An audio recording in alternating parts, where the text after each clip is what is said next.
আসসালামু আলাইকুম ওয়া রাহমাতুল্লাহি ওয়া বারাকাতুহু। ওয়া আলাইকুম আসসালাম ওয়া রাহমাতুল্লাহি ওয়া বারাকাতুহু। ইলম শব্দের অর্থ জানা।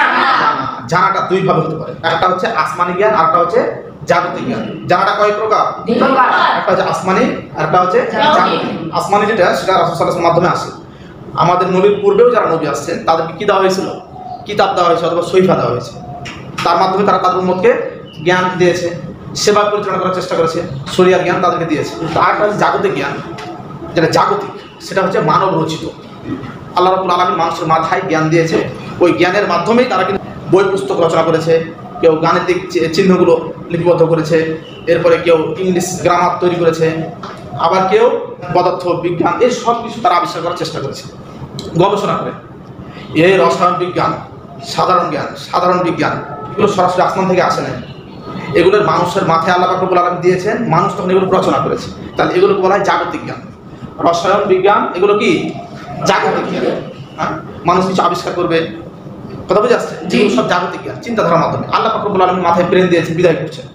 তো আমরা যে জিনিসটা নিয়ে আলোচনা করবো সেটা হলো যে আসমানি জ্ঞান আর জাগতিক জ্ঞান দুটাই বৈধ, কিন্তু আসমানি জ্ঞান যেটা সেটা শিক্ষা করাটা ফরজ, আর জাগতিক জ্ঞান শিক্ষা করা জায়েজ, বৈধ।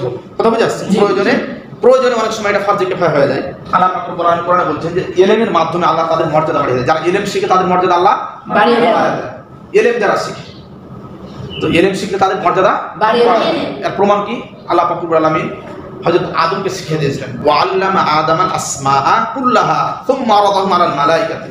আল্লাহ পাক রব্বুল আলামিন আদমকে প্রত্যেকটা জিনিসের নাম শিখিয়ে দিয়েছিলেন। ওয়া আল্লামা আদামান আসমাআ কুল্লাহা সুম্মা আরাদাহুম আলাল মালাইকা। এরপর ফেরেশতাদের সামনে কি করেছিলেন? আদমকে পেশ করেছিলেন। সুম্মা আরাদাহুম আলাল মালাইকা ফাকাল আম্বিউনি বিআসমাই হাউলা ইন কুনতুম সাদিকিন। এরপর ফেরেশতাদেরকে বলেছিলেন, ফাকাল আম্বিউনি, আমাকে এই সমস্ত নামগুলো তোমরা বলে দাও যদি তোমরা সত্যবাদী হও। কাকে বলেছিল? ফেরেশতাদেরকে বলেছিল। আদমকে ফেরেশতাদের সামনে পেশ করে আল্লাহ পাক রব্বুল আলামিন ফেরেশতাদেরকে জানতে চাইলেন যে এই সমস্ত জিনিসগুলোর নাম তোমরা বলে দাও যদি তোমরা কি হও? সত্যবাদী হও। ফেরেশতারা বলল, ক্বালু সুবহানাকা লা ইলমা লানা ইল্লা মা আল্লামতানা ইন্নাকা আনতাল আলিমুল হাকীম। তারা বলল, ক্বালু সুবহানাকা, আল্লাহ কি বলছে? হে পবিত্র সত্তা, ক্বালু সুবহানাকা লা ইলমা লানা ইল্লা মা আল্লামতানা, আমাদের কাছে কোনো জ্ঞান নাই, আপনি যা শিক্ষা দিয়েছেন তা ব্যতীত। ক্বালু সুবহানাকা লা ইলমা লানা, আমাদের কাছে কোনো জ্ঞান নাই, ইল্লা মা আল্লামতানা, আপনি যা শিক্ষা দিয়েছেন তা ব্যতীত। তো কেন এই আল্লাহ রাব্বুল আলামিন আদমকে পেশ করলো, আর কেনই বা তারা মাথা নত করলো? কিসের জন্য? তার আগের আয়াত আছে, ওয়াইদ ক্বালা রাব্বুকা লিল মালাইকাতি ইন্নী জাইলুন ফিল আরদি খলিফা ক্বালু আতাজালু ফিহা।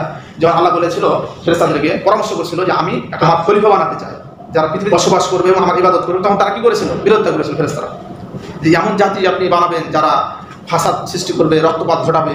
প্রয়োজন নেই, আমরাই তো যথেষ্ট আপনার তাজরিব করার জন্য, মহিমা প্রকাশ করার জন্য। তারা কি করেছিল? বিরোধিতা করেছিল।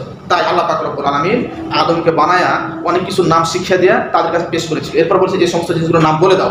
তারা যখন পারলো না এবং ফেরেশতারা নিজেদেরকে পরাজিত মনে করলো, এরপরে তখন বললো যে আপনি যা শিখিয়ে দিয়েছেন তাছাড়া আমাদের কাছে কোনো জ্ঞান নেই। এরপরে আল্লাহ রাব্বুল আলামিন আদমকে বললেন, ক্বালা ইয়া আদামু আম্বিউহুম, ক্বালা ইয়া আদামু আম্বিউহুম বিআসমাইহিম, হে আদম তুমি তাদেরকে এই সমস্ত জিনিসগুলোর নাম বলে দাও। ফালাম্মা আম্বাহুম বিআসমাইহিম, আদম তখন যে সমস্ত জিনিসগুলোর নাম আল্লাহ পাক রব্বুল জানতে চাইছিলেন ফেরেশতাদের কাছে, ওই সমস্ত জিনিসের নামগুলো কে বলে দিল? আদম বলে দিল। ক্বালা আলাম আকুল লাকুম ইন্নী আ'লামু গায়বাস সামাওয়াতি ওয়াল আরদ, আকাশ জমিনের গায়েবের বিষয় আমি জানি, এটাকে আমি তোমাদেরকে বলি নাই? ওয়া আ'লামু মা তুবদুনা ওয়া মা কুনতুম তাকতুমুন, আর আমি সেটাও জানি তোমরা যা প্রকাশ করতে যেটা তোমরা গোপন করতে। ফেরেশতাদেরকে বললে, ওয়াইদ কুলনা লিল মালাইকাতি ইসজুদু লি আদম ফাসাজাদু ইল্লা ইবলিস। এরপর আল্লাহ রাব্বুল আলামিন কি বললেন? ফেরেশতাদেরকে স্মরণ করো সেই সময়ের কথা যখন ফেরেশতাদেরকে আল্লাহ রাব্বুল আলামিন কি বলেন? ওয়াইদ কুলনা লিল মালাইকাতি ইসজুদু লি আদম, তোমরা কি করো? আদমের জন্য সিজদা করো, আদমের জন্য সিজদা করো। ইল্লা ইবলিস, মানে ইবলিস ব্যতীত তারা সিজদা করো। আচ্ছা, এখন মূল বিষয়ে আসি আমরা। আল্লাহ পাক রব্বুল আলামিন ফেরেশতাদের মাধ্যমে আদমকে সিজদা করালো, তার কারণটা কি জন্য করালো? শুধুমাত্র জ্ঞানের কারণে। জ্ঞানের যখন বহিঃপ্রকাশ ঘটলো তখন কি করলেন? তার সম্মান স্বরূপ, তার মর্যাদা স্বরূপ তাদেরকে কি করলেন? আদমের সামনে তাদেরকে মাথা নত করালেন। কখন? আরে ফেরেশতাদের কিছুক্ষণ আগে আল্লাহ পাক রব্বুল আলামিন বললো না যে এই সমস্ত জিনিসগুলোর নাম বলে দাও? হ্যাঁ, সুম্মা আরাদাহুম আলাল মালাইকাতি ফাকাল আম্বিউহুম বিআসমাই হাউলা ইন কুনতুম সাদিকিন। আদমকে পেশ করার পরে তো আল্লাহ পাক রব্বুল আলামিন ফেরেশতাদের বললেন যে এই সমস্ত জিনিসগুলোর নাম বলে দাও। তখন তার কি বললো? ক্বালু সুবহানাকা লা ইলমা লানা ইল্লা মা আল্লামতানা, আপনি যা শিক্ষা দিয়েছেন তা ছাড়া আমাদের কাছে কোনো জ্ঞান নাই। তারা যখন অপারগ হলো, আল্লাহ সুবহানাহু ওয়া তাআলা আদমকে ডাক দিয়ে বলেন, ক্বালা ইয়া আদম আম্বি আসমাইহিম, হে আদম তুই এই সমস্ত নাম বলে দাও। ফালাম্মা আম্বি আসমাইহিম, যখন আদম বলে দিল, তখন আল্লাহ পাক বললেন তাদেরকে সিজদা করতে আদেশ দিলেন। অর্থাৎ যখন ইলমের বহিঃপ্রকাশ ঘটে গেল, তাহলে বোঝা গেল যে জ্ঞানের মাধ্যমে আল্লাহ সম্মান, জ্ঞানের মাধ্যমে আল্লাহ কি করলেন? সম্মানিত করলেন, মর্যাদাবান করলেন। ঠিক আছে, এবার ক্লিয়ার? জ্ঞানের কারণে, আদমের জ্ঞানের কারণে আল্লাহ পাক রব্বুল আলামিন কি করলেন? মর্যাদা দিলেন, সম্মান দিলেন। ফেরেশতাদের মাধ্যমে আদমের সামনে সিজদা করালেন, তাদেরকে মাথা নত করালেন। ঠিক আছে, এটা হলো সম্মানের মর্যাদা। আল্লাহ রাসূল সাল্লাল্লাহু আলাইহি ওয়াসাল্লাম হাদিসে বলছেন, আবু দাউদের হাদিস, ইলম শিক্ষার মর্যাদা সম্পর্কে বলছেন, মান সালাকা তরিকান, তোমরা যে পথে আসছো এটা হলো ইলম শিক্ষার পথ। কিন্তু এই পথটাকে ইলম শিক্ষার পথ বলে, এই শিক্ষাটাকে ফরজ বলে, কিন্তু জাগতিক শিক্ষা যেটা সেটাকে ফরজ বলে না। কথা বুঝে আসছে? এই শিক্ষা যেমন সূরা ফাতিহা তুমি তেলাওয়াত করলে একটা ফজিলত আছে, নেকি আছে, আলিফ বা পড়লে 10 নেকি আছে, একটা অক্ষর পড়লে 10 নেকি আছে, কিন্তু ওগুলো পড়লে এরকম কথা বলা নাই। এই জন্য এই শিক্ষাটাকে ফরজ বলা হয়েছে। তো এই শিক্ষা নিয়ে আল্লাহ রাসূল বলছেন যে মান সালাকা তরিকান ইয়াতলুবু ফিহি ইলমান সালাকাল্লাহু বিহি তরিকান মিন তুরুকিল জান্নাহ। ইলমের ফজিলত সম্পর্কে একটা হাদিস নিয়ে আসছে আল্লাহ রাসূল সাল্লাল্লাহু আলাইহি ওয়াসাল্লাম, যে মান সালাকা তরিকান ইয়াতলুবু ফিহি ইলমান সালাকাল্লাহু বিহি তরিকান মিন তুরুকিল জান্নাহ। যে ব্যক্তি ইলমের পথে চলে, অর্থাৎ যে পথে ইলম আছে, ইলম অর্জন করার জন্য যে পথে চলে, কি বললাম? আল্লাহ রাসূল সাল্লাল্লাহু আলাইহি ওয়াসাল্লাম বলছেন যে পথে ইলম আছে, অর্থাৎ যে পথ দিয়ে হেঁটে গেলে আমি সামনে গিয়ে ইলম পাবো, বা ইলমের মার্কাজ পাবো, ইলম শিক্ষার একটা মার্কাজ পাবো, বা একটা পরিবেশ পাবো, এই কথা বলা হচ্ছে। যে ব্যক্তি মান সালাকা চলে, এতটুকু তালাশ করতে করতে, ফিহি ইলমান, যে পথে কি আছে? ইলম আছে। মান সালাকাল্লাহু বিহি তরিকান মিন তুরুকিল জান্নাহ, সে যেন জান্নাতের পথসমূহ থেকে একটি পথে আল্লাহ পাক রব্বুল আলামিন তাকে উঠিয়ে দেন।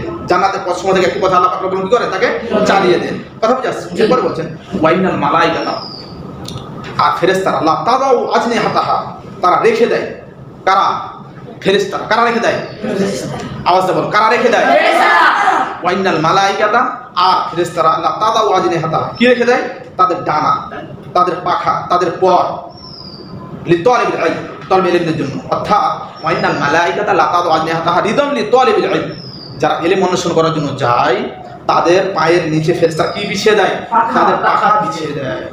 এরপর আল্লাহ রাসূল সাল্লাল্লাহু আলাইহি ওয়াসাল্লাম বলেন, ওয়াইনাল আলিমা লা ইস্তাগফিরু লাহু মান ফিস সামাওয়াতি ওয়া মান ফিল আরদ, এবং আলেমের জন্য, যে ব্যক্তি জ্ঞানী, তার জন্য আকাশ এবং জমিনের যতগুলো প্রাণী আছে, চতুষ্পদ জানোয়ার থেকে নিয়ে যত প্রাণীর কথা বলা হয়েছে, সব প্রাণী ইস্তেগফার করে। কার জন্য? যে ব্যক্তি আলেম ব্যক্তির জন্য, যে শিক্ষা অর্জন করতে গেছে, তালিবে ইলমদের জন্য কি করে? আকাশ জমিনের মাঝে যত প্রাণী আছে সবাই কি করে? ইস্তেগফার করে। কি করে? ইস্তেগফার করে। তার জন্য ক্ষমা প্রার্থনা করে আল্লাহর কাছে। এমনকি ওয়াল হিতানু ফি জাওফিল মা, এমনকি পানির নিচে, পানির মধ্যে, পানির পেটে বসবাসকারী মাছও তার জন্য কি করে? ইস্তেগফার করতে থাকে। ওয়াইন্না ফাদলাল আলিম আলাল আবিদ, এরপর আল্লাহ রাসূল সাল্লাল্লাহু আলাইহি ওয়াসাল্লাম বলছেন ওয়াইন্না ফাদলাল আলিম আলাল আবিদ, একজন আলেমের মর্যাদা দিতে গিয়েছে কার উপর? আবেদের উপর। বর্ণনা করছেন যে একজন আলেমের মর্যাদা আবেদের উপর। আবেদকে, যে সৎ ব্যক্তি, ইবাদত গুজার, যে একদম ভালো উত্তম আচরণ, কিন্তু আলেম না, জ্ঞানী না, সাধারণ মানুষ, কিন্তু কি করে? 5 ওয়াক্ত সালাত আদায় করে, এবং সৎ ব্যক্তি বলে। সে কি? সৎভাবে চলার চেষ্টা করে, একে বলা হয় আবেদ।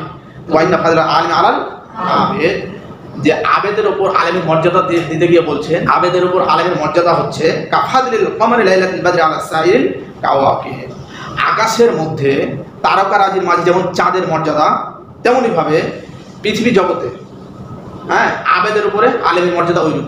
আচ্ছা, কি বোঝালো এখানে? যেমন চাঁদকে পৃথিবীর সবাই দেখতে পায়, কিন্তু সবগুলো তারকাকে সবাই দেখতে পায় না।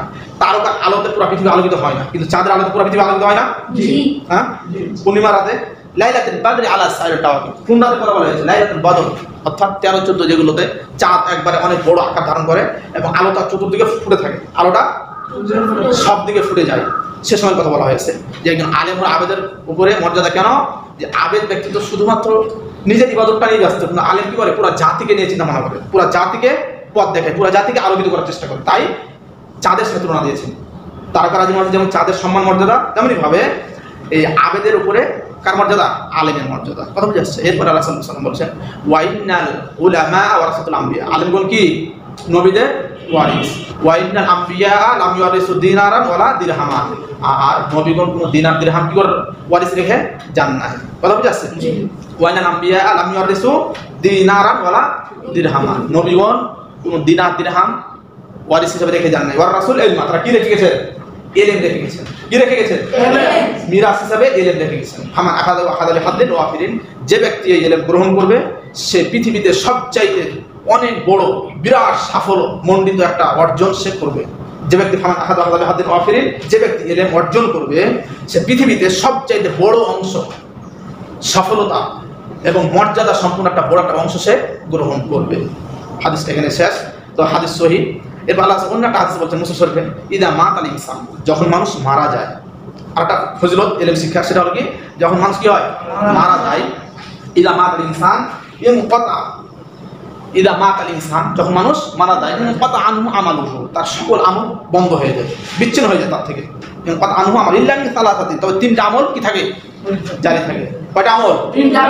কয়টা আমল? তিনটা আমল জারি থাকে। এক নাম্বার ইল্লামি সালাতাতিন জারিয়াতি, সাদকা জারিয়া, সে পৃথিবীতে যে সাদকা জারিয়া রেখে যাবে, গাছ গাছের লাগাই গেছে অথবা সাদকা জারিয়া করে গেছে, এগুলো তার কবরে পৌঁছে থাকবে। আরেকটা হচ্ছে আওয়ালাদুন সালিহিন ইয়াদউলাহু, যেমন সৎ সন্তান রেখে গেছে যে তার জন্য কি করে? দোয়া করে। আর তিন নাম্বার হচ্ছে আওয়াল ইলমিন ইনতাফা বিহি, এমন জ্ঞান সে রেখে গেছে পৃথিবীতে যে জ্ঞান দ্বারা মানুষের উপকার হয়। সেটা কি? সেটা হচ্ছে ধর্মীয় জ্ঞান। এমন জ্ঞান তুমি রেখে গেছো, ভালো মানুষকে ভালো উপদেশ দিয়ে গেছো, যাকে দিয়েছো সে আবার অন্য মানুষকে উপদেশ দিতে আসে। কথা বুঝে আসছে? তো সবচেয়ে উত্তম হলো তালবে ইলম, অর্থাৎ মাদ্রাসা শিক্ষা। যে শিক্ষকরা কোরআন হাদিস শিক্ষা দেয়, এই শিক্ষাটা কিন্তু তোমরা এরপরে পরবর্তী জেনারেশনকে দিবে, এরপরে তোমাদের পরবর্তী জেনারেশন আবার তার পরবর্তী জেনারেশনকে দিবে, এইভাবে ছড়াতে থাকে। এটাই হচ্ছে ইনতাফাউ বিহি ইলম, মানে এমন ইলম রেখে যাচ্ছ যে ইলম দ্বারা কি হবে? মানুষের উপকার হবে। ওই ইলমটা তোমার কবরে পৌঁছতে থাকবে। আল্লাহ রাব্বুল আলামিন আমাদের সবাইকে যেন তালবে ইলম হিসাবে গ্রহণ করা তৌফিক দান করেন। আমরা সকলে আমিন। আসসালামু আলাইকুম।